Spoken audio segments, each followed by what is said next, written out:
Hi, welcome to Fishgo. In this lecture, we are going to see about biochemistry and nutrition. So, biochemistry and nutrition, it is the first lecture of this series. In this lecture, we are going to see about specifically about intro part. So, intro में क्या क्या होता है biochemistry and nutrition में? So, we are going to see about this only.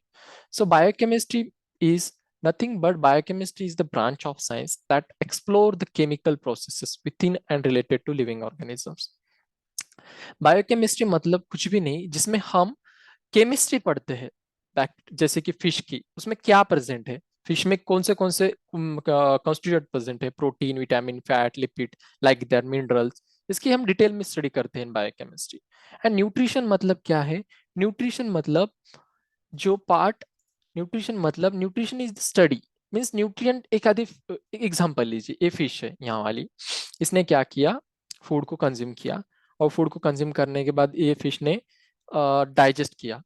उसको कैसे digest किया, ये पीछे हम डाइजेस्टिव सिस्टम में देखेंगे और या फिजियोलॉजी में देखेंगे। बट न्यूट्रिशन का इम्पैक्ट क्या होता है फिश पे, प्रोटीन और न्यूट्रिशन में रिलेशन क्या है, या all these things in detail we are going to see in upcoming lecture. अगर इस के भालचंद्रन बुक में अगर इसकी इंफॉर्मेशन भी नहीं दी होगी in case in upcoming lecture, तो मैं आपको ओवरऑल अदर इंफॉर्मेशन इंक्लूडिंग मैं आपको बताऊंगा। So let's get started. So this is the fish in which water, protein, fat, ash, carbohydrate, vitamin, non-protein, nitrogen compound and nucleotides are present. So आपके mind में question आना चाहिए, you may raise a question, so why this topic is given in K Balachandran book? Biochemistry and nutrition का क्या important है, ये topic क्यों ही दिया है, मैं क्यों ही पढ़ूं अब? So the question will rise in your mind. So the answer behind it is, देखो, आप अगर बायोकेमिस्ट्री पढ़ोगे तो आपको समझ में आएगा कि वाटर कितना प्रेजेंट होता है, प्रोटीन कितना प्रेजेंट होता है, फैट, ऐश, और ये डिफरेंट स्पेसिस में वेरीज करता है, कितना कितना प्रेजेंट होता है हर स्पेसिस में। सो ये जब आप बायोकेमिस्ट्री पढ़ोगे तभी जान पाओगे। और फिर पढ़कर फायदा क्या है? Bio water, protein, fat and ash, likewise ये कंटेंट पढ़कर फायदा क्या? अगर मैं बोलूँ ज्यादा प्रोटीन जिस फिश में होता है वो स्पॉइल जल्दी होती है, तो आपको पता चलेगा, जैसे कि टूना एंड ऑल, जो मैक्रेल, टूना, ऐसे फिश होते हैं जो ज्यादा प्रोटीन कंटेंट वाली फिश होते हैं, तो हम मैं उसमें, हाँ, अब समझ में आएगा कि ये फिश को अच्छे से प्रिजर्व करना चाहिए, बिकॉज ये शॉर्ट टाइम में जल्दी से स्पॉइल हो जाती है। तो आपके माइंड में ये बात हमेशा के लिए याद रखी रहेगी। So these are the reasons behind for learning this biochemistry. So let's see about more. So preservation and processing bring some changes like appearance, color, texture, taste, flavor change. ये फर्स्ट सेंटेंस है के Balachandran book में का। देखो, preservation किया, मैंने एक fish लिया, मैंने मार्केट से उसको मैंने प्रिजर्व करके रखा, इन द सेंस कि मैंने प्रिजर्व किया वो फिश को। आप बोलेंगे किस टेक्नोलॉजी से प्रिजर्व किया, वो बात की बात है। तो यहाँ पे प्रिजर्वेशन के लिए मैं अलग अलग टेक्नोलॉजी यूज करूंगा यहाँ पे। तो सिंपल टेक्निक्स में मैंने एक प्रिजर्व किया फिश को, तो मैं देखा और मैं स्टार्ट प्रिजर्व, 2 दिन मैंने प्रिजर्व करके रखा फिश को, और मैंने तीसरे दिन बेचने के लिए मार्केट में लेकर गया वो फिश। तो लोग क्या बोलेंगे, यार ये तो फिश अच्छी नहीं है, इट्स स्पॉइल्ड फिश, उसका टेक्सचर खराब है, उसकी स्किन जो स्लाइम लेयर है उसका डिकम्पोज हो गया है, या इस रबिश या ऑडरिफेरस बॉय लाइक स्मेल आ रही है। So in such condition what happen, fresh fish is shiny and active and quality doesn't loss. So market में लोग क्या करेंगे, जो दूसरा सेलर है उसके पास जाएंगे और वो जो अच्छी फ्रेश वाली फिश है वो कंज्यूम करेंगे एज कंपेयर टू ये spoiled fish. So the difference between it is preservation and processing brings some changes like appearance, color, texture, taste, flavor, likewise. So preservation ये चेंजेस करते हैं इसमें। और फ्रेश फिश में ये कुछ भी नहीं होता, ये फ्रेश फिश तो फ्रेश फिश ही होती है, लोग उसको कंज्यूम करने आएंगे। ऐसा क्यों होता है? क्यों? तो मेरे पास टेक्नोलॉजी उतनी अच्छी खासी नहीं है, इस वजह से ये प्रिजर्व की हुई फिश लोग, अपीयरेंस वगैरह उसमें से चेंज हो रहा है, इस वजह से कोई खरीद नहीं रहा। तो देखते हैं हम, एक चाइना का या बोल सकते हैं अमेरिका का मार्केट है, यहाँ पे फिश अलग अलग से जैसे कि कांच में रखी हुई है, and the class this fish are kept and this cellar is maintain hygienic level. यहाँ पे इक्विपमेंट रखा है, जैसे कि वेइंग मशीन रखी हुई है यहाँ पे। सो इस तरह से दूसरे मॉल में, अलग अलग मॉल में फिश स्टॉल होते हैं, इस तरह से फिश बेचते हैं मॉल्स में। But in case of India हम देखते हैं इस तरह का कंडीशन होता है। मैं यहाँ पे आपको एक स्टोरी बताऊंगा। एक बात की बात है, मैं क्या किया, एक फिश मार्केट पे गया और मैंने कुछ फिश खरीदे जैसे कि कॉमन कार्प। तो वहां पे मैंने उनको पूछा, अंकल जी आप फिश को ऐसे क्यों खुले पे रखते हो? तो अंकल जी ने जवाब दिया, अजी बेटा फिश तो इतना कोई ध्यान नहीं देता और लोग ऐसे ही खरीद लेते हैं। तो उनको अंकल जी को मैंने आंसर किया, अंकल जी आप देखो, आपने अच्छे से इसको पैक कर कर कांच में रखा या जैसे सेटअप बनाकर आपने हाइजीनिक मेंटेन रखा, तो लोग अच्छे से ज्यादा कंज्यूम करेंगे।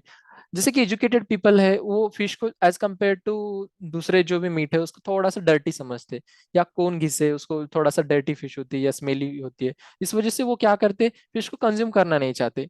तो मैंने अंकल जी को इसके पीछे का साइंस बताया, अंकल जी देखो फिश के अंदर ये प्रोटीन ऐसे होता है वैसे होता है। अंकल जी बोलने लगे, वो रहने दो बेटा, आप बोल रहे हो मैं वैसे करूंगा, मैं सेटअप करूंगा सब करूंगा। तो अंकल जी ने इस तरह से जवाब दिया। तो यहाँ बोलना मैं ये चाह रहा हूँ कि फिशरीज को लोग अंडररेटेड समझते हैं, फिशरीज को लोग अंडररेटेड समझते हैं इन द सेंस कि फिशरीज में अच्छा खासा स्कोप है, बट लोगों को हमें एजुकेटेड करवाना चाहिए, फिश कंजम्पशन हमें बढ़ाना चाहिए। जैसे कि पहले लोग क्या एग्स खाना कम करते थे, जो वेजीज होते थे, तो एग्स खाते नहीं थे, तो लोग क्या करने लगे, प्रोटीन सोर्स एज एग्स या पनीर इस तरह से यूज करने लगे। बट नॉनवेज पीपल फिश खा सकते हैं, तो वो क्या करते हैं, ज्यादा प्रेफर करते हैं चिकन खाने के लिए, because chicken is easy to cook and easy to like that. So हमें क्या करना चाहिए, फिशरीज इंडस्ट्रीज में एक रिवॉल्यूशन क्रिएट करना चाहिए, जो भी फिश है उसको अच्छे से पैक करना, सेलर के जो सेल करते हैं फिशरमैन, उनको हमें जाकर बताना चाहिए हर चीज के बारे में। आप ही एजुकेटेड करोगे फिशरमैन को, तभी जाके कुछ रिवॉल्यूशन क्रिएट होगा। सो बात की बात हो गई, हम आगे देखते हैं।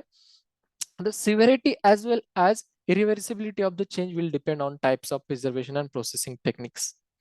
हम्म, तो प्रिजर्वेशन जो होता है या प्रोसेसिंग टेक्निक है, ये किस तरह की प्रोसेसिंग टेक्निक या प्रिजर्वेशन आप यूज कर रहे हैं उस पर डिपेंड करता है इरिवर्सिबिलिटी। इरिवर्सिबिलिटी बोले तो देखो, मैंने एक फिश लाया, उसको मैंने फिश रखा कुछ देर के लिए, जो चेंजेस होते हैं वो फिश में वो इरिवर्सिबल होते हैं, जो रिवर्सिबल होते नहीं होते।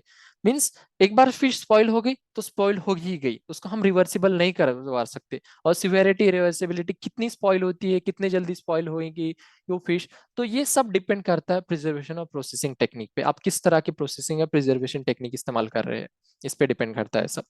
सो ये है डिफरेंट काइंड ऑफ इक्विपमेंट का यूज करते हैं in different countries for cutting fishes and other fleshes. So ये ये है पिक्चर्स, ये डिफरेंट काइंड ऑफ मशीन्स है जो कटर मशीन्स कहलाती है फिश कट करने के लिए। ये है canned foods, different kind of canned food, different kind of machines आने लगी फिर मार्केट्स में। जैसे कि हम बोलते हैं पहले हम ट्रेडिशनल मेथड कौन कौन सी यूज करते थे, ट्रेडिशनल मेथड ड्राइंग, साल्टिंग, इस तरह की हम टेक्नोलॉजी यूज करते थे, टेक्निक्स यूज करते थे फॉर प्रिजर्वेशन। बट मार्केट जब डे बाय डे क्या हुआ, रिवॉल्यूशन क्रिएट हो गई in blue revolution fisheries industries में, और एडवांस टेक्निक जैसे कि कैनिंग आने लगा, फ्रीजिंग और ट्रांसपोर्टेशन ऑफ लाइव फिश। आजकल तो फिश तो लाइव फिश भी ट्रांसपोर्ट हो जाती है कहीं कहीं पे, तो ऐसे बहुत सारे सेलर है जो लाइव फिश ट्रांसपोर्ट करते हैं। सो लाइव फिश ट्रांसपोर्ट थोड़ा सा कॉस्टली है, बट जो फूड कंज्यूम करे जैसे कि फिश कंज्यूमर होते हैं उनके लिए बेनिफिट्स है। सो वो सोचते हैं कि यार फिश तो अभी लाइव फिश है, तो इसको कंज्यूम करेंगे तो अच्छी खासी होगी और बैक्टीरियल स्पॉइलेज का चांस ही नहीं होगा। सो इस वजह से कंज्यूमर का माइंडसेट बन गया है। सो हमें उस तरह से ही हमें अपनी हमारी फिश सेल करनी चाहिए। यहाँ पे देखो, ये एक एक्वेरियम टैंक लाइक स्ट्रक्चर बनाया रखा है अंकल जी ने, और उसमें उन्होंने फिश रखे हैं और वो ट्रांसपोर्ट कर रहे हैं। सो लाइकवाइज ये डीप फ्रीजर है जो फिश को फ्रीजर करने के टेक्निक्स यूज किए जाते हैं, इस वजह से प्रोसेसिंग भी अच्छी खासी आसान हो गई है इस तरह से टेक्निक्स की वजह से। प्रोसेसिंग का एम क्या होता है? The processing aim is that control fish spoilage. The main motto of the processing is that control fish spoilage. The production, if production is increased at such condition, consumer not consuming that much of fishes, at such condition we can process that fish and sell in another countries like that. The growth of microorganisms arrest. The processing aim is that हमें क्या करना है, micro organisms तो हम पूरा 900% तो remove नहीं कर सकते, as compare to in intestinal guts में तो बैक्टीरिया होंगे ही होंगे for digestion purpose. Such condition में हमें क्या करना चाहिए कि हमें ग्रोथ माइक्रो ऑर्गेनिजम्स जैसे बैक्टीरिया की हमें क्या करनी चाहिए, अरेस्ट करना चाहिए ग्रोथ को। जैसे कि टेरिस्टियल कांटेक्ट, कुछ लोग क्या करते हैं, फिश ले लिया, उसको हाथ से डाल लिया विदाउट यूजिंग हैंड ग्लोव्स, इन सच कंडीशन फिश तो स्पॉइल होनी ही होनी है। सो हमें इसे रोकने के लिए different kind of techniques use करने चाहिए। तो ऐसा क्या होता है कि जो फिश मसल में क्या होता है, fish muscle constitute lead to texture and flavour. Fish का मसल जो है जल्दी से खराब हो जाता है प्रोटीन कंटेंट ज्यादा होने की, जैसे कि बैक्टीरिया का जैसा डिमांड होता है प्रोटीन का, उस तरह से ह्यूमन का भी डिमांड प्रोटीन का होता है। वो क्या करते हैं, फिश फ्लेस पे या फिश बोलते हैं फिश मसल पे अटैक करती है, उसका टेक्सचर और फ्लेवर खराब करते हैं, उस वजह से odoriferous compound are indicative of spoilage. ये जो ओडोरिफेरस स्मेल आने लगती है, एक इंडिकेटिव है स्पॉइलेज का। So next, the degree of spoilage is depend on several factor. Degree of spoilage ये बहुत अलग अलग फैक्टर पे डिपेंड करता है। यहाँ पे बेसिकली हम दो बात पे समझेंगे। First of all is intrinsic. Intrinsic, यहाँ स्पेलिंग मिस्टेक है, लाइक दैट, एंट्रांसिक और extrinsic. So intrinsic is inherent in fish muscle. तो कुछ फिश जो ज्यादा प्रोटीन कंटेंट वाली फिश होती है वो ज्यादा जल्दी स्पॉइल होती है, और जो अनसैचुरेटेड फैट होता है जो फिश में वो जल्दी से स्पॉइल हो जाती है। लाइक दैट इंट्रांसिक फैक्टर ये इनहेरेंटेड इन फिश मसल होता है, जैसे कि उनके डीएनए इसमें उसमें होता है। So like that inherent in fish muscle. और एक्सट्रिंसिक फैक्टर क्या होता है एक्सटर्नल फैक्टर्स में, जैसे कि मैं फिश कैसे हैंडल कर रहा हूँ, कैसे ट्रांसपोर्ट कर रहा हूँ, उस पर डिपेंड करता है एक्सटर्नल फैक्टर पे एक्सट्रिंसिक फैक्टर। सो इंट्रो पार्ट में हमने इतना ही जाना कि आज बायोकेमिस्ट्री क्यों पढ़ना चाहिए, और बायोकेमिस्ट्री पढ़ने का मेन मोटो क्या है, न्यूट्रिशन क्या होता है, और हैंडलिंग कैसे किया जाता है, फिश सेलर या लाइक मैंने थोड़ी सी स्टोरी बताई वहाँ पे। इतना ही समझा इस लेक्चर में। सो नेक्स्ट अपकमिंग लेक्चर में हम जानेंगे कि बायोकेमिस्ट्री नेक्स्ट, जैसे कि वाटर का इंपॉर्टेंस क्या होता है, लाइक वाटर कितना परसेंट होता है, प्रोटीन, देन प्रोटीन का कंजम्पशन, प्रोटीन कितना परसेंट होता है, सार्कोप्लाज्मिक प्रोटीन, एंजाइम्स, इस तरह के हम different different things upcoming lectures में पढ़ेंगे। So for now that's it, be connected with our channel for more videos.